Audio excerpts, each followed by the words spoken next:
Hi everybody, I'm Bree the Plant Lady, and today I am at the Tulsa Botanical Garden here in Tulsa, Oklahoma.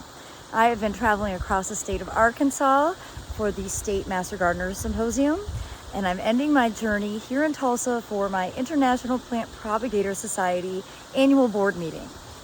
And I thought that since I was here, I would go ahead and make a video so all of you can experience this absolutely beautiful, relatively new public garden.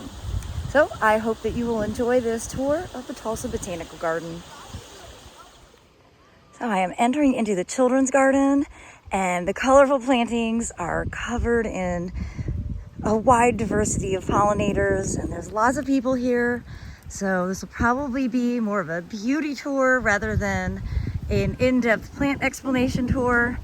But I'm really excited to show you. I haven't been here for several years, and everything has grown so much since my last visit. Of course, Tulsa is a zone 8 climate, similar to North Carolina, but much drier, I think hotter, colder in the winter, and drier, at least seasonally. So though it's the same zone, there's a lot of things that differentiate this part of the country compared to the East Coast. I love annual plantings. You can see these are just starting to fill in. Certainly a month from now, you won't be able to see any of the open mulch space. My good friend, Dr. Todd Lassane, was the very first director here at Tulsa Botanic, and he has since moved on to Bellingrath down in Mobile, Alabama. But my recollection, I think it's correct, this children's garden was the first garden that they built when they broke ground, I'm thinking a little over a decade ago. And it really is a spectacular children's garden with great water features and interactive elements. Of course, I love these bog pots that have our North Carolina native sarracenias and other carnivorous plants. You can see these look really great. And I do love that they have sidewalk chalk out for the kids to be able to leave their mark. And it looks like there are some plants that bit the dust as a result of the holiday freeze this year. That was an extreme weather event for a large portion of the country, and I saw a lot of damage touring through Arkansas, and I think Oklahoma had some casualties as well. So in the background there, I think that is Juniperus virginiana Taylor. It's one of my favorite upright native conifers, and I'm on the search for it to put into the Carolina Garden House native borders.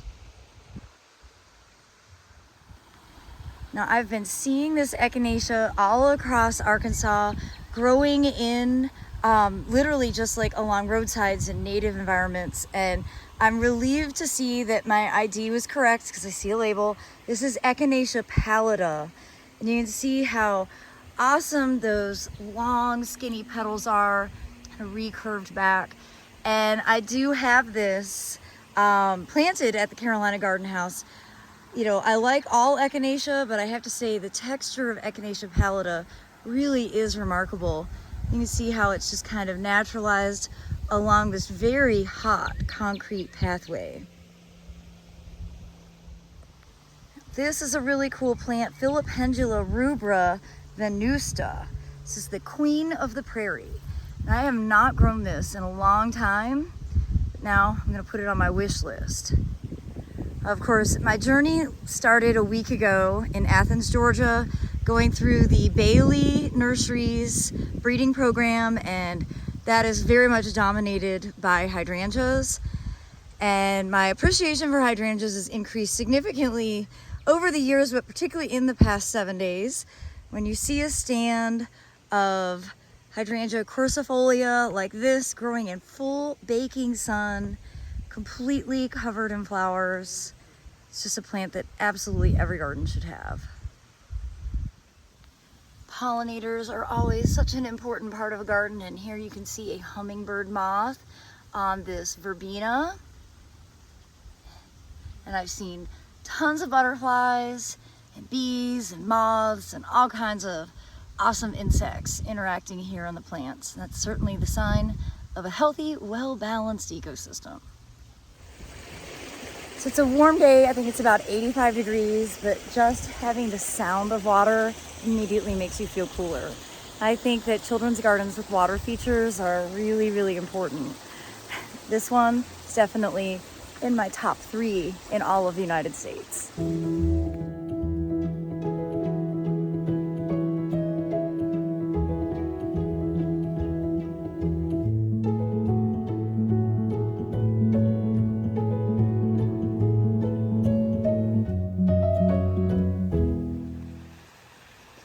Lantana are an outstanding plant that will bloom all summer.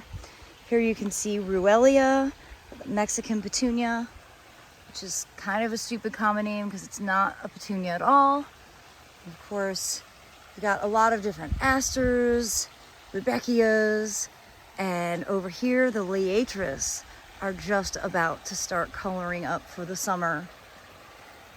I have definitely been bit by the liatris bug, and I'm wanting to collect every species that I can get my hands on after having this amazing tour through Arkansas and Oklahoma.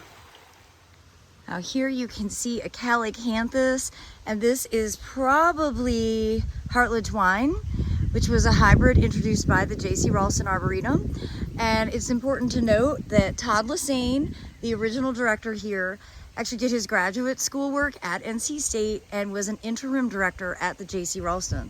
So there's a lot of similarities in some of the plant selections because Todd, of course, spent time in Raleigh. So this water feature is definitely one of my favorites, and I cannot deny that part of it is this awesome rainbow prism that shines through on the floor. And then of course you get to look through the mouth of the monster out into the garden.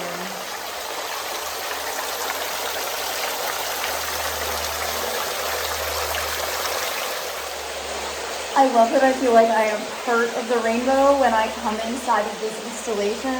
And you can see they have it built basically like the inside of a cave with stalactite and stalagmites. And as the sun shines through, you can see that prism effect. This really is a transformative experience for people of all ages, but I think especially for children to visit this. You know, it's a memory that will stick with them forever.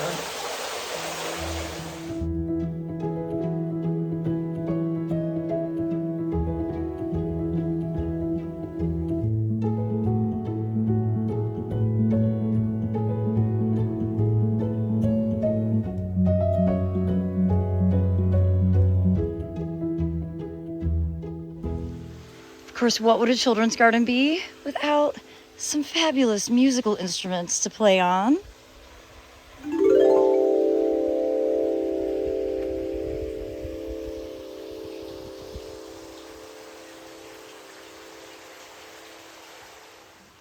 So here we've got a grove of fabulous willows. This is Salix alba chessamina.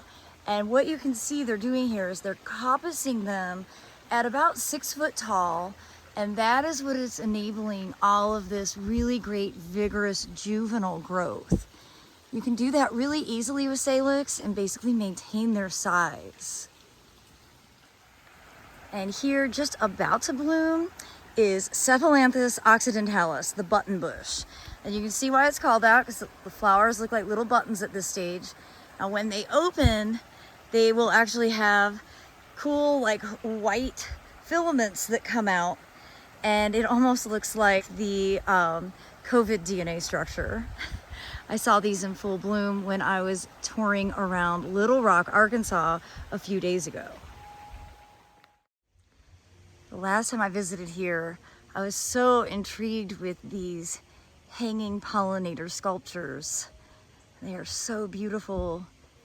Here you can see dragonflies, and then over there are honeybees.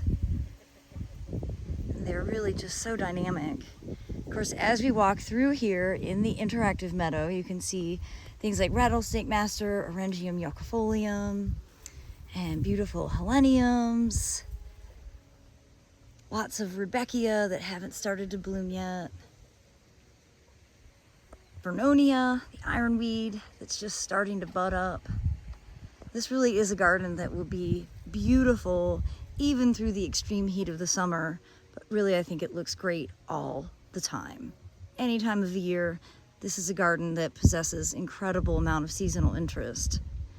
I mentioned those salix earlier, and this is a great idea for what to do with the trimmings. So you could make, you know, a small wobble fence or a wattle fence, or get a little more ambitious and you could create a willow fort. What kid doesn't want to have one of those in the garden?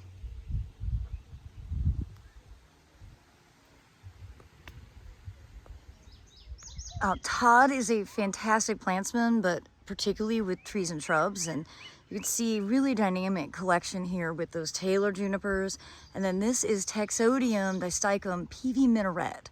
So this is really the bald cypress that's more logical for home gardeners to use because it doesn't grow exponentially large. This is a really nice dwarf variety, columnar, and you see how effective it is here as a backdrop for a bench. Fantastic native deciduous conifer. So this fabulous plant cascading down is a weeping native persimmon. This is called Magic Fountain, and it is the East Coast persimmon that is really quite nice because you can actually reach the fruit. And if I step up one more layer, I can show you the fruit that is forming.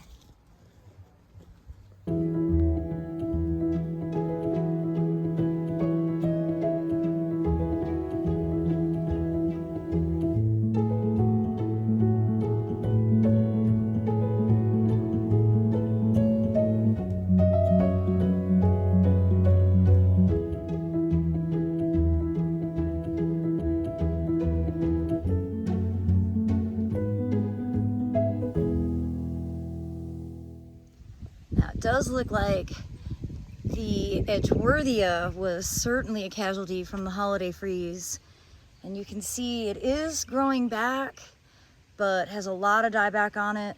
I'm actually kind of surprised to see it here in so much exposure, though it will grow in full sun. I think in general they have kind of more vigor when they get more shade and are in extremely damp conditions. You can see this dogwood is flanked by Edgeworthias on either side, and the Edgeworthias definitely look worse for wear. Not what they should be looking like in the middle of June. And again, I think that is from that extreme cold snap at the holidays. And it's not just Edgeworthia that were casualties. I've seen a lot of dieback on crepe myrtles from that cold snap. And though they are coming back, one of the challenges here is that when the crepe myrtles are stressed out, they then can become infested with crepe myrtle bark scale, which is a relatively new insect that's hugely problematic. So everybody that lives in this part of the world, be aware. Good reason to include Verbena bonariensis in your landscapes.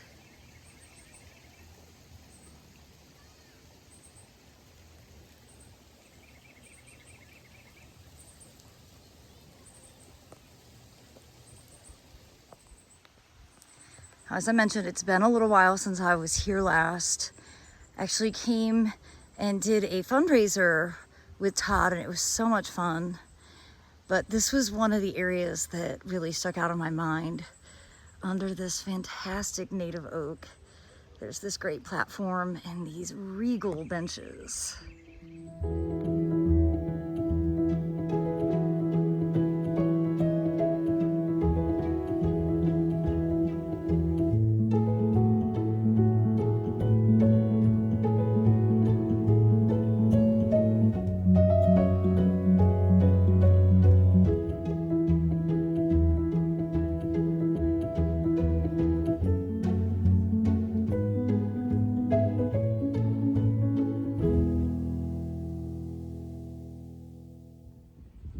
This looks like a very newly planted section of the children's garden that is primarily for hummingbirds.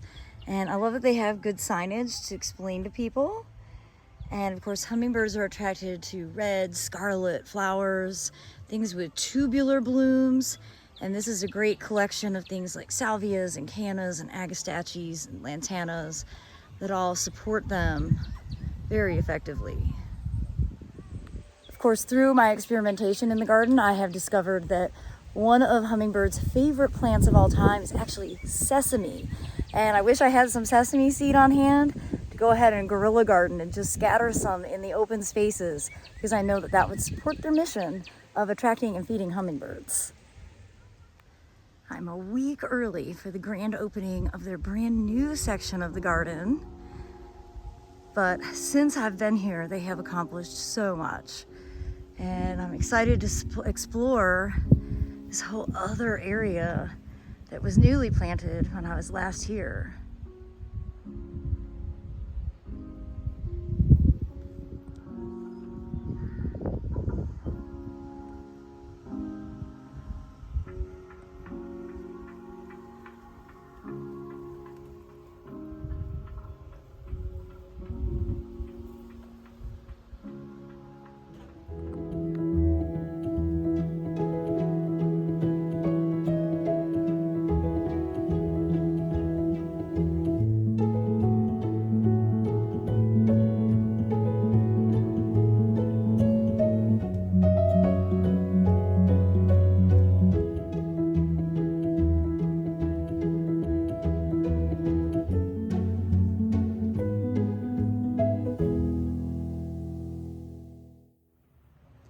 Well, this is a pretty combination with the Shasta daisy and the bachelor buttons behind, but look at the pollinator activity on the stackies.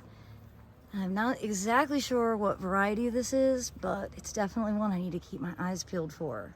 You can see all of the bees buzzing around it, and it's not just that clump, over here as well. I spy another hummingbird moth, which are one of my favorite insects.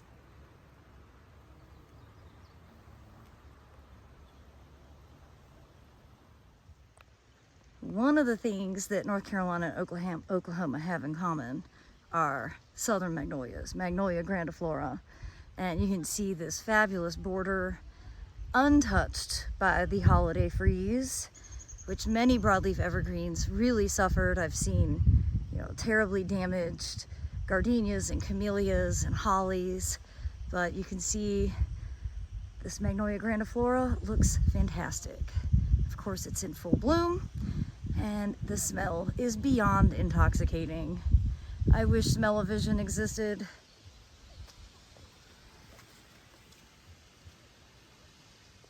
So I'm now entering into the terrace garden, which really takes this relatively high slope and makes it manageable. And of course, it's filled with fabulous plants. And I love these columnar oaks that are planted along here. It also looks like there are some sweet gums, that's probably slender silhouette, planted through the middle. My recollection is correct. I think each terrace has a different species of columnar tree distinguishing it.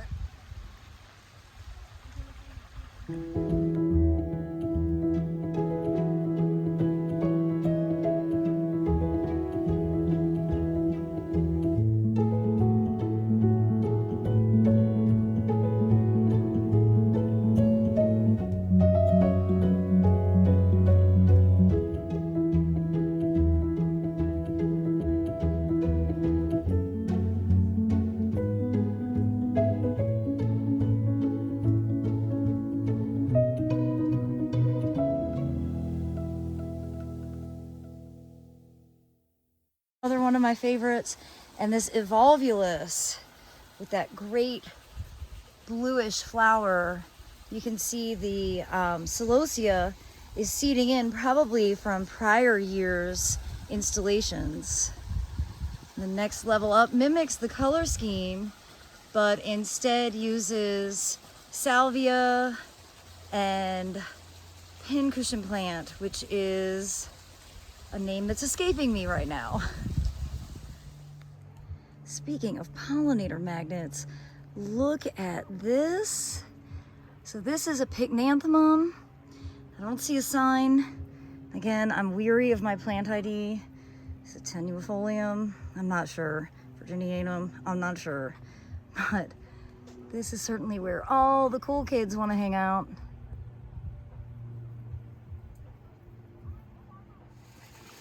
Cleome is one of my all-time favorite annuals, and for some reason I have been neglecting to get it growing in my garden for the last few years. But seeing this dynamic display is #1 priority for when I finally do return home. I need more Cleome in my life. It's also one of those plants that everybody thinks is marijuana.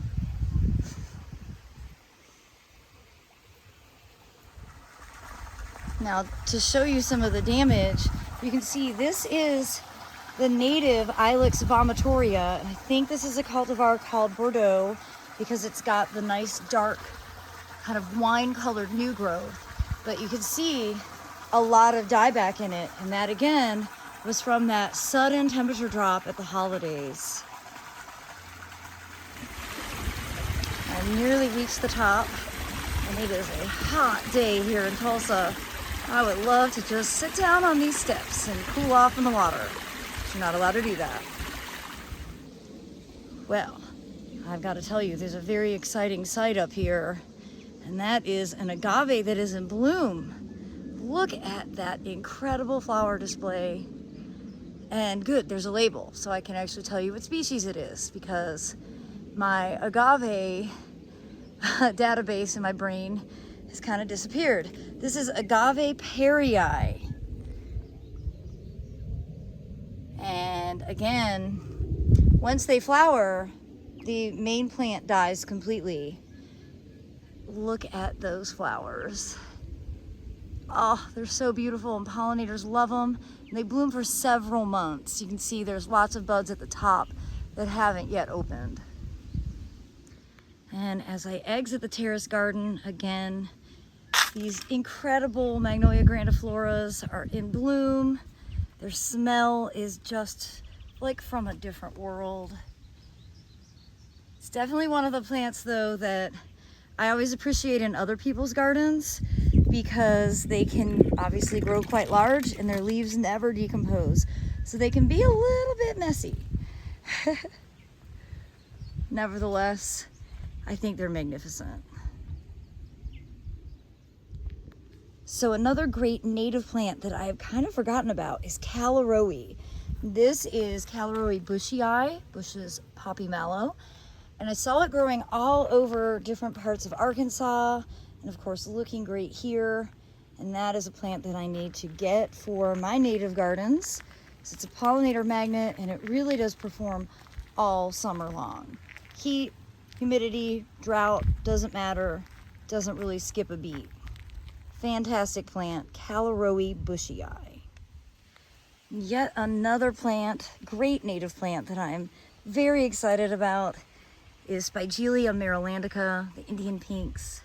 This is a wonderful clump growing at the base of a chalopsis, which is a plant that I haven't had a lot of success growing in North Carolina, but it looks great here.